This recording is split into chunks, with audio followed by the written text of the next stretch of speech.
I mean, you have a benefit tonight of being specific. Speak to what affects Nigerians specifically. What is your game plan? Well, let me point out that there are three major issues affecting Nigeria at the moment. The first issue is insecurity. The second issue is that of unity, what I may call national integration.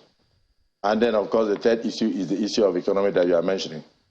If we can tackle those three issues effectively, I can tell you that Nigeria will be on a major rise, will be greater than what we are at the moment. And then I want to also let you know that some countries like Indonesia and others have managed their economy so poorly, so badly, and the effect on the people are amazingly terrible. Even this COVID we are talking about, was it Caracas or one of those smaller countries? You saw what happened? They were dragging dead bodies on the street. Families were dragging dead bodies to put on the street. The bodies were decomposing and all that.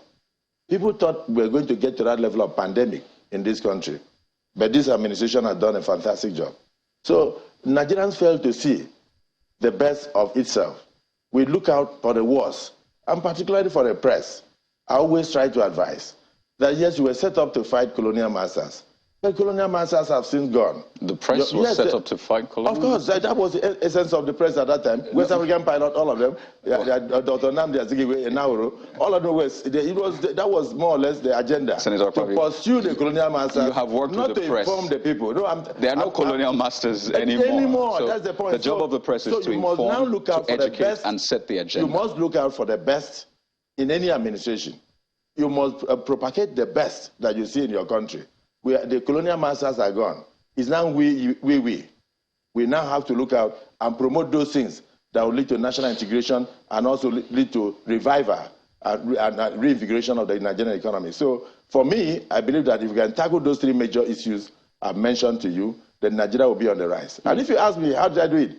In my state, I was probably the only governor in Nigeria that was able to do 80% in terms of capital allocation on a yearly basis and 20% recurrent. I plugged the loopholes of leakages in the system. And that is why we had the kind of outflow of capital projects that you saw. We cannot put something on nothing and expect it to stand. So the heydays of what you used to hear in Akwa Ibom, some people said Akwa Ibom are okay. Some said uncommon transformation. In fact, Nigerians are not wrong in urging me to come out. And I'm convinced within me that based on the love I've seen this current president show to Nigeria, you won't believe it.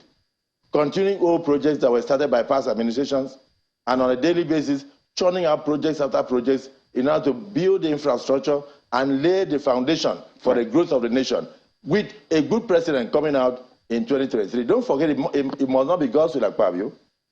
But if it is God's will Akpabio, then it means you should be sure that yes, indeed, Nigeria will go higher than where we are. Okay, we'll get to that point, but you probably didn't hear me when I said that you were in the PDP at the time when you said you did great things in your party. So yes, that was in the PDP. How are we sure you can do that in the APC of today? No. It's a leadership. Once it's in your DNA, it's in your DNA. So don't worry about it. Political party is a vehicle. It's almost like a supermarket. The people come in and go out. Those who started PDP are probably in APC today. I know people who left APC in 2019, and 1 week later, they became presidential candidates, became senatorial candidates, became governorship candidates, and vice versa.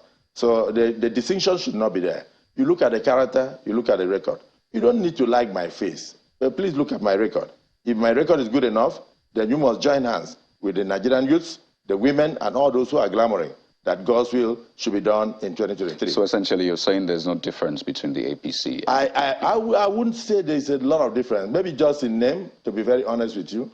In my personal opinion, yes, this side is much more progressive, and we thought the other side were capitalists. But when you have a lot of capitalists coming into the APC, are you going to say that APC is still the same again? So for me, I think that the only difference is that one is in power and one is in opposition. But even when I was in opposition, I pointed out that you have to engage in constructive opposition. You must have the interests of Nigeria at heart. The only political party I like to belong is Nigeria. And my agenda is Nigeria. And that's why I'm running for the presidency of this country. So tomorrow you can go back to the PDP, whichever works. I wouldn't be able to go back to the PDP personally. But I'm not one of those who will say that if I go back, I will die. Or I don't know how to put it. They said, should I go back? I will commit suicide. I'm not one of those people. But for me, this is my last bus stop. I'm not, you know, if events force me to join the party. Number one, I saw the sincerity of Mr. President. I saw his efforts when I was in National Assembly. I also saw the efforts of people who assisted to bring him into power, attempting to abandon him and attempting to derail him. And I said, no, this cannot happen because you have to think Nigerian. You mustn't continue to think of your personal interest alone. Whether you're happy or not with the people in government, you must think of Nigeria. That was why I said, no, I must step out and join this president to continue to move this country forward because I know he's doing a great job for the country.